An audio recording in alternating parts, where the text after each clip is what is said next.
like to extend on that, because that's, I think, for the people in the room who are have not been part of an editing process, I think that's a really interesting conversation, because I think there might be the impression that you are sitting there with a pen and editing, and instead, well, I think, well, but which I do, by the way. Yeah, he does. Yeah. You do line edit. But he's one of the few left, I think, who really... I don't think so, but anyway. But also, what you just cited was a book that was a conversation that was a conceptual conversation about how a character fits, and is that, what part of the editing process do you most enjoy, and what part of feedback from an editor do you find the most helpful and the most aggravating? You want to start at aggravating? I was waiting to hear your answer, but sure, I'll start on aggravating. Well, Jerry and I almost never fight, and okay, this is what I want to say about Jerry as an editor.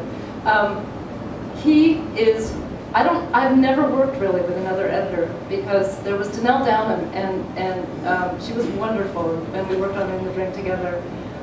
But ever since Danelle, Jerry basically has been my editor, so I don't know how other editors work, but I've talked to a lot of other writers. And so I feel like Jerry is a rare bird, from what I know from other writers. Jerry never once has said to me, you know what, please put a vampire in, or like send him into outer space, or, I'm exaggerating, but he's never once pushed me in the direction of making my work more accessible, commercial, any of it. And I've never felt that pressure as a writer. I feel tremendously lucky that I've never been asked to do something to one of my books that I just don't want to do. And you know, it comes down to that sometimes with writers and editors, where they're like, you know, do this because we have to, I need my salary. And with Jerry, I feel like... I'm hoping not to happen. That's my trump card. You know. When I take that out, you know. I want that vampire. I have that vampire in my back pocket when you need a Jerry. But I feel like working with Jerry has been, I feel like I'm kind of an old school writer. He's kind of an old school editor in that it's about, really it's sort of, I feel like Jerry dives into my characters, and his edits, he does line edit, and there's always, you know, technical talk, and there's always sort of, you know, this chapter, you know, maybe you want to cut this, all of that. But the deep stuff that we talk about, and the meat of our editorial conversations is really how I can make the book more of what it is, and how I can, like, he gets the book, and then, and I think this is amazing. I think Jerry's a brilliant editor because of this. He actually thinks about who I am as a writer, first of all, the books that I love, and we went out and we talked about books that we loved, and this is at the beginning of our relationship as writer and editor. He got me as a reader and as a writer, and sort of got my tastes, and edits me accordingly. And so each book I give him, I mean, I'll be interested to hear his side of it, but I feel like each book I give him, he deeply goes into it and sees sort of how I'm not getting there, like what I'm trying to do and how it's not quite, you know. So we have these discussions, and it's painful sometimes because I know he's right, and Jerry's almost always right.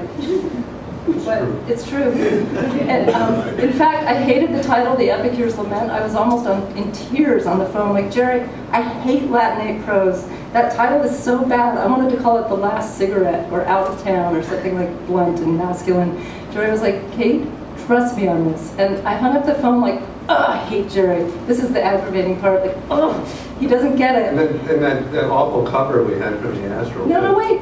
Okay, wait, no. Not this cover. Wait, Jerry, this is a wonderful cover. Stop. We had a bad cover. it was pretty bad.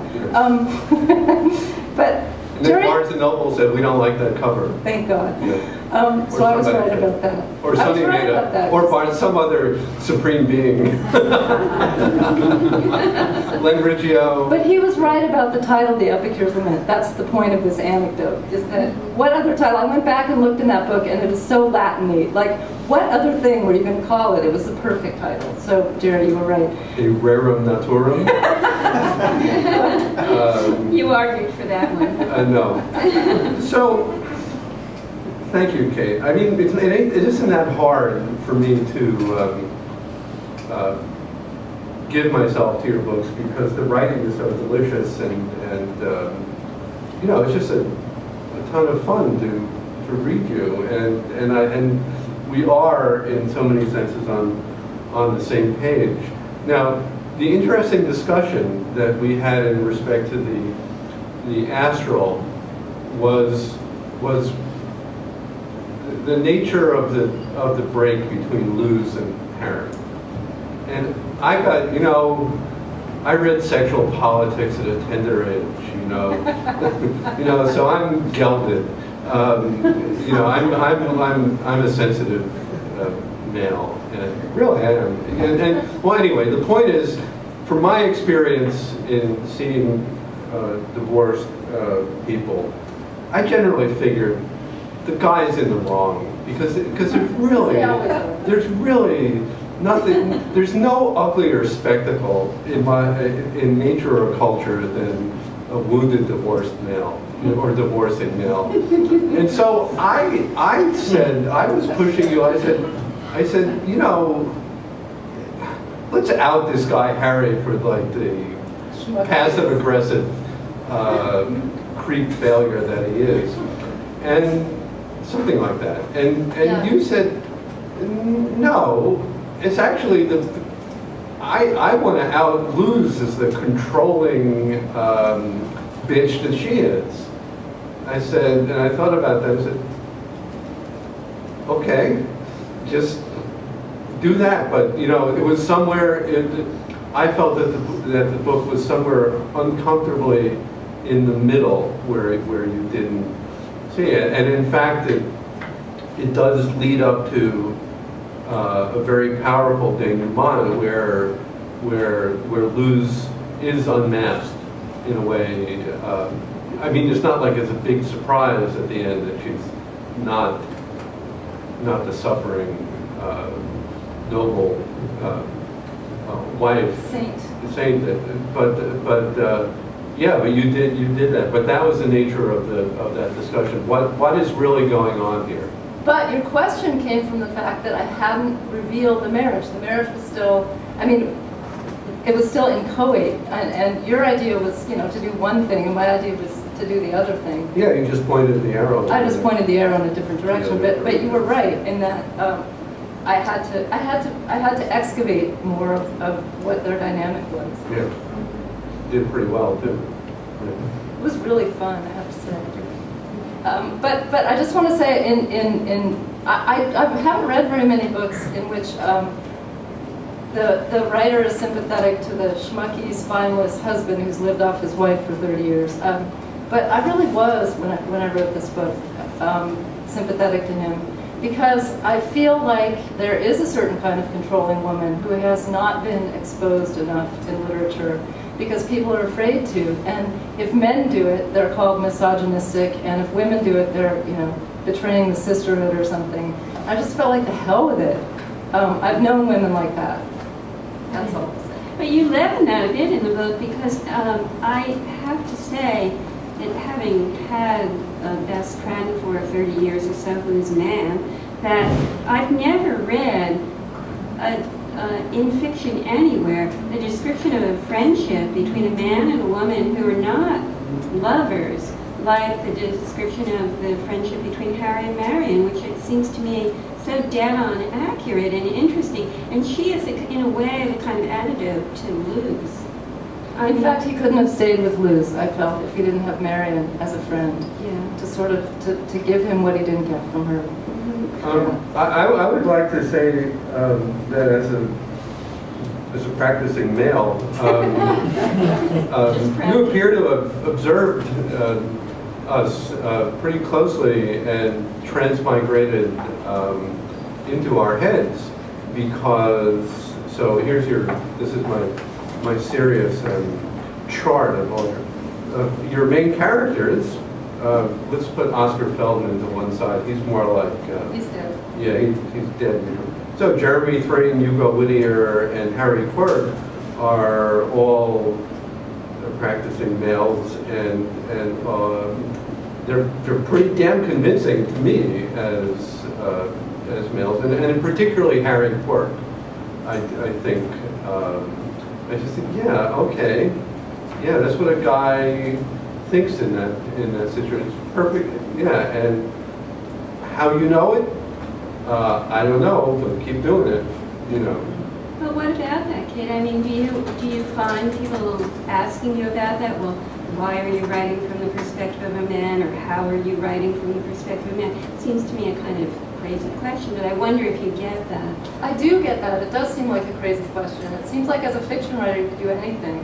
You can't be a vampire or go into outer space. Why not be a man if you're a woman? You know, I mean, the imagination, it's like you sort of watch people as a writer and empathize with what they're feeling. And I think a lot of writers talk about being able to see every side of something. Like, that's a problem in life, but in writing it's essential.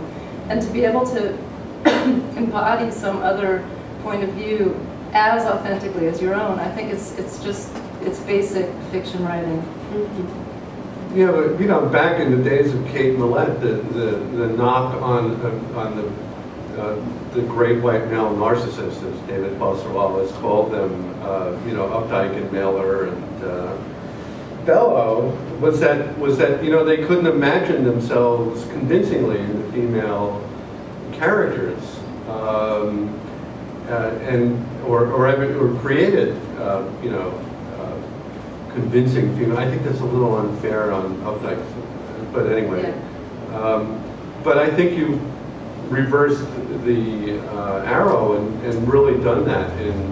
To me, you know, I've never, in any of your books, ever felt the need to say, you know, a guy wouldn't say that. That's true, you've never said that. A guy wouldn't, because there's no need to, because it's spot on. There you go. Thank you. Yeah. Yes. I wonder, I'm sure you must have lots of questions. Is there anything you want to say before we open it to questions?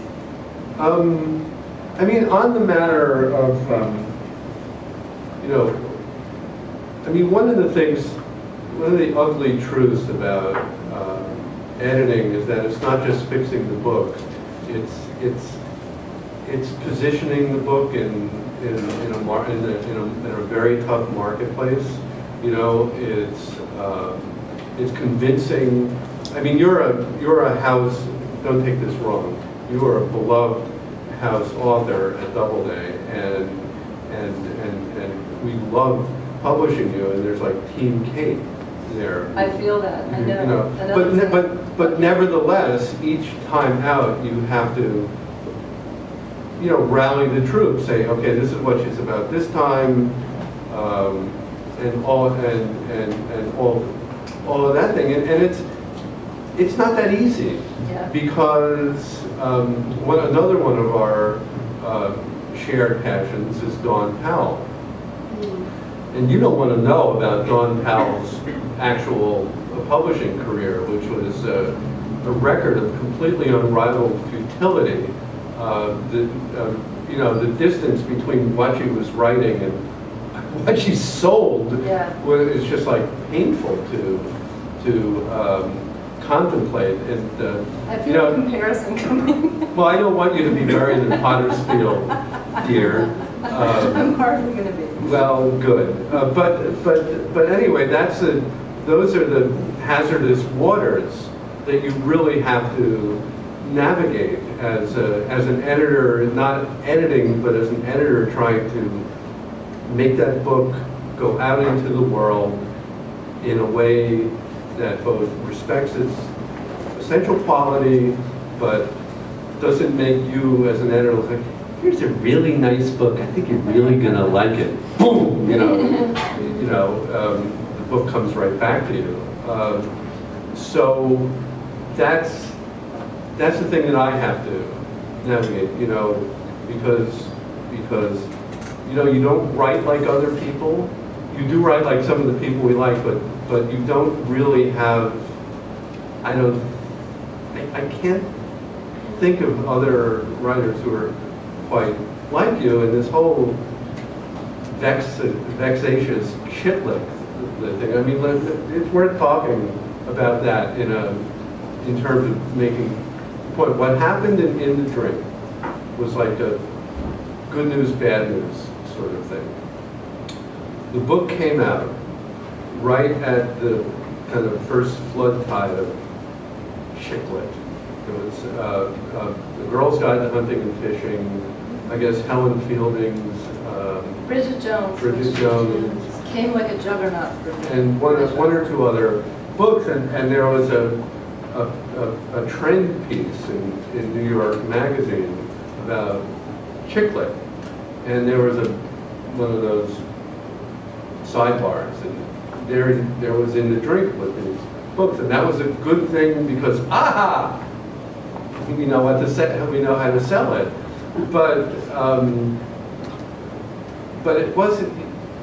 Again, in the drink was not written to that emerging formula. It was written as an expression of a sensibility about a place and a time, and about getting out of your 20s alive, intact in some way. And yet this chick lit shit has kind of followed you, and it crops up like a case of malaria. And I just can't find the right quinine. I think it's gone. I mean, this is. I think it's gone. I don't think they're going to call this chick lit. No, I don't think so. Anyway. I'm so glad. But that's the thing you have to deal with, the perceptions.